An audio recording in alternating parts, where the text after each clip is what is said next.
আসসালামু আলাইকুম, সবাইকে স্বাগত জানাচ্ছি এখনকার আন্তর্জাতিক সংবাদে। প্রথমে এই সংবাদ শিরোনাম। শুরুতেই থাকছে ইরান যুদ্ধে যুক্তরাষ্ট্রের দূরপাল্লার ক্ষেপণাস্ত্রের মজুদ প্রায় শেষ।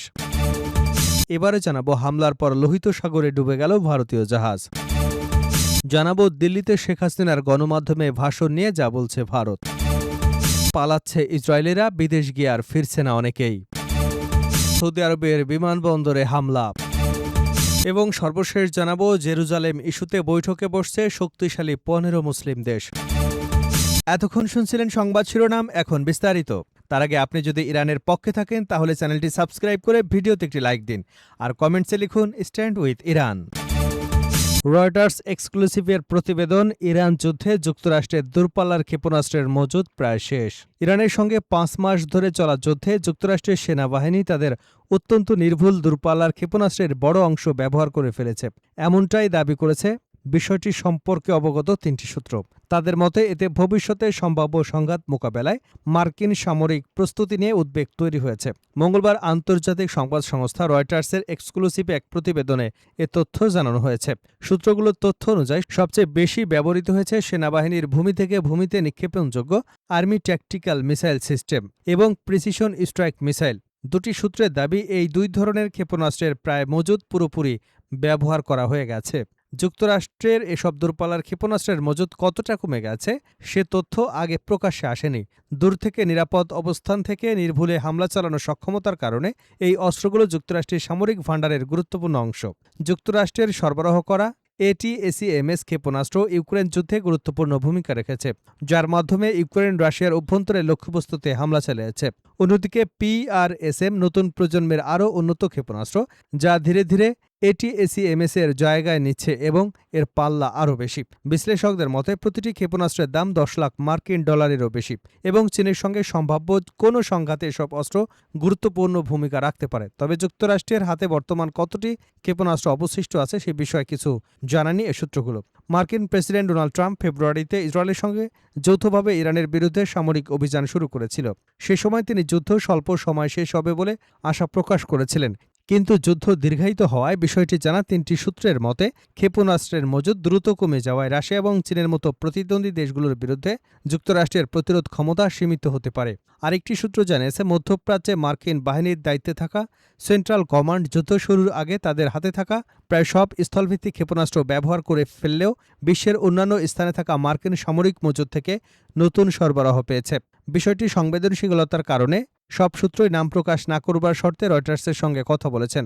মজুদ সংক্রান্ত তথ্যের বিষয়ে মন্তব্য চাইলে হোয়াইট হাউস ট্রাম্পের একটি বিবৃতি প্রকাশ করে। এতে তিনি বলেন, বিশ্বের অন্য যে কোনো দেশের তুলনায় আমাদের কাছে অনেক বেশি গোলাবারুদ রয়েছে এবং প্রয়োজনের তুলনায় অনেক বেশি। ট্রাম্প আরও বলেন, আমাদের প্রতিরক্ষা শিল্প এখন ইতিহাসের যে কোনো সময়ের তুলনায় গোলাবারুদ উৎপাদন করছে। একই সঙ্গে কারখানা উৎপাদন সক্ষমতা রেকর্ড হারে বাড়ানো হচ্ছে।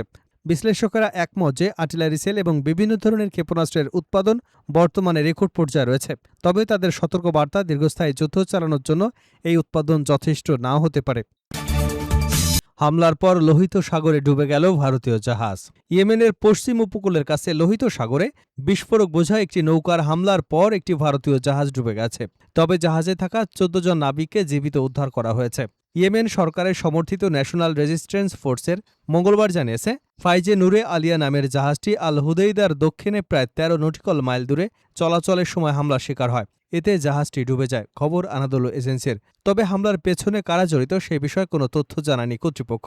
ঘটনার দায়ও তাৎক্ষণিকভাবে কোনো গোষ্ঠী স্বীকার করেনি। প্রতিবেদনে বলা হয়, ইয়েমেনের নৌবাহিনী এবং কোস্টগার্ড যৌথ উদ্ধার অভিযান চালিয়ে জাহাজে থাকা 14 জন নাবিককে নিরাপদে উদ্ধার করে। তাদের মধ্যে 13 জন ভারতীয় এবং একজন ইয়েমেনি নাগরিক। এ ঘটনায় কোনো হতাহতের খবর পাওয়া যায়নি। উদ্ধার হওয়া নাবিকদের নিরাপদ স্থানে নিয়ে চিকিৎসা সেবা দেওয়া হয়েছে।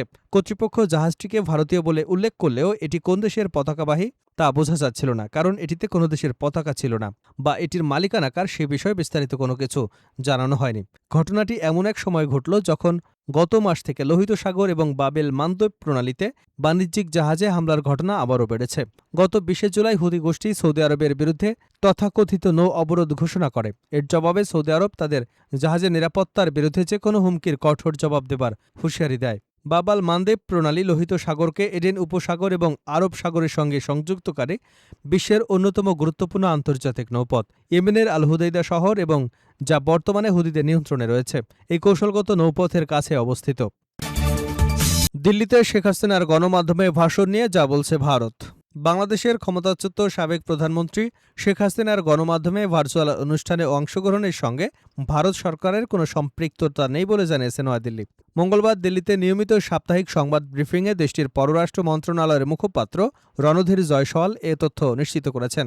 ৫ই অগাস্ট নয়াদিল্লিতে একটি অনুষ্ঠানে ক্ষমতাচ্যুত সাবেক প্রধানমন্ত্রী শেখ হাসিনার অংশগ্রহণের বিষয়ে ভারতের সম্পৃক্ততা রয়েছে কিনা এই প্রশ্নের জবাবে ভারতের পররাষ্ট্র মন্ত্রণালয়ের মুখপাত্র বলেন, এ বিষয়ে ভারত সরকারের কোনো ভূমিকা নেই। তিনি বলেন, আপনি যে অনুষ্ঠানের কথা উল্লেখ করেছেন সেটি একটি বেসরকারি গণমাধ্যম প্রতিষ্ঠান আয়োজন করেছে। এ আয়োজনের সঙ্গে ভারত সরকারের কোনো ধরনের সম্পৃক্ততা নেই। ওই অনুষ্ঠানে যেসব মতামত প্রকাশ করা হতে পারে সেগুলোরও সরকার কোনো অনুমোদন বা সমর্থন দেয় না। ভারতের পররাষ্ট্র মন্ত্রণালয়ের মুখপাত্র বলেন, নয়াদিল্লিতে দক্ষিণ এশিয়ার সাংবাদিকদের সংগঠন foreign correspondents club of south এশিয়ায় আয়োজিত অনুষ্ঠানে শেখ হাসিনার ভাষণ দেবার পরিকল্পনা নিয়ে বাংলাদেশের যে উদ্বেগ রয়েছে সেই অনুষ্ঠানের সঙ্গে ভারত সরকারের কোনো ভূমিকা নেই। গত বছর ঢাকা ছাড়ার পর থেকে ভারতে অবস্থানরত শেখ হাসিনা সেখানে একটি ভার্চুয়াল অনুষ্ঠানে ভাষণ দেবেন এমন খবর প্রকাশের পর ভারতের কাছে নিজেদের গভীর উদ্বেগের কথা জানিয়েছে বাংলাদেশ। ঢাকা বলছে, এ ধরনের আয়োজন দুদেশের দ্বিপাক্ষিক সম্পর্কের সাম্প্রতিক ইতিবাচক গতিধারা নেতিবাচক প্রভাব ফেলতে পারে। সোমবার প্রধানমন্ত্রী তারেক রহমান, পররাষ্ট্র বিষয়ক উপদেষ্টা হুমায়ুন কবিরের সঙ্গে ঢাকায় ভারতের নবনিযুক্ত হাইকমিশনার দীনেশ ত্রিবেত্রীর বৈঠকে এ বিষয় নিয়ে আলোচনা হয়েছে। পালাচ্ছে ইসরায়েলিরা, বিদেশ গিয়ে ফিরছে না অনেকেই। সম্প্রতি বছরগুলোতে ইসরায়েলিদের মধ্যে দেশত্যাগের প্রবণতা বেড়েই চলেছে। একবার বিদেশে যেতে পারলে আর দেশে ফেরার নাম নিচ্ছে না অনেকেই। সম্প্রতি তেল আবিব বিশ্ববিদ্যালয়ের এক নতুন গবেষণায় উঠে এসেছে এমন চাঞ্চল্যকর তথ্য। সেন্ট্রাল ব্যুরো অব স্ট্যাটিস্টিক্সের তথ্য বলছে, প্রতিবছর গড়ে প্রায় ৫০,০০০ ইসরায়েলি ১২ মাসেরও বেশি সময় ধরে ইসরায়েলের বাইরে থাকেন। প্রতিবছর গড়ে প্রায় ৫০,০০০ ইসরায়েলি ১২ মাসেরও বেশি সময় ধরে ইসরায়েলের বাইরে ছিলেন। ৩ বছর ধরেই দেখা যাচ্ছে ঠিক একই চিত্র। ২০২৩ এবং ২০২৪ সালে গড়ে প্রায় ৪৯,০০০ ইসরায়েলি ১ বছরেরও বেশি সময় বিদেশে থাকার প্রবণতা দেখা গেছে। ২০২৫ সালেও অব্যাহত ছিল এই ধারা। টাইমস অফ ইসরায়েলের প্রতিবেদনে দাবি করা হয়েছে, ইসরায়েলের দীর্ঘদিনের সামরিক সংঘাত এবং রাজনৈতিক উত্তেজনায় রেকর্ড হারে দেশত্যাগের প্রবণতা বেড়েছে ইসরায়েলিদের মধ্যে। এদিকে ২০২৫ সালে সর্বোচ্চ ৯০,৯২২ ইসরায়েলি টানা ৩ মাসেরও বেশি ইসরায়েলের বাইরে অবস্থান করেছে। ২০২৪ সালে এ সংখ্যা ছিল ৯১,৪৯৯ জন। ২০২৩ সালে ছিল ৮৬,৫০৯ জন। সামগ্রিকভাবে দেখা যায়, এই ৩ বছরে মোট ২,৬৮,৫০৯ জন ইসরায়েলি ৩ মাসেরও বেশি সময় ধরে ইসরায়েলের বাইরে ছিলেন, তুলনামূলকভাবে যা আগের বছরগুলোর তুলনায় অনেক বেশি।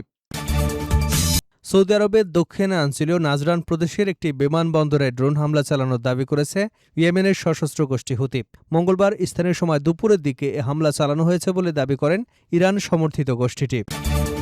জেরুজালেম ইস্যুতে বৈঠকে বসছে শক্তিশালী ১৫ মুসলিম দেশ। জেরুজালেমের মর্যাদা, অধিকৃত ফিলিস্তিনি ভূখণ্ডের পরিস্থিতি এবং দ্বিরাষ্ট্রভিত্তিক সমাধান এগিয়ে নেওয়ার প্রচেষ্টা নিয়ে বৈঠকে বসছে ১৫ মুসলিম দেশ। বুধবার জর্ডানের রাজধানী আম্মানে অনুষ্ঠিত মন্ত্রী পর্যায়ের বৈঠকে অংশ নেবেন তুরস্কের পররাষ্ট্রমন্ত্রী হাকান ফিদানো। তুরস্কের পররাষ্ট্র মন্ত্রণালয় সূত্র জানায়, বৈঠকের আয়োজন করেছে জর্ডানের উপপ্রধানমন্ত্রী এবং পররাষ্ট্রমন্ত্রী আইমান সাফাদি।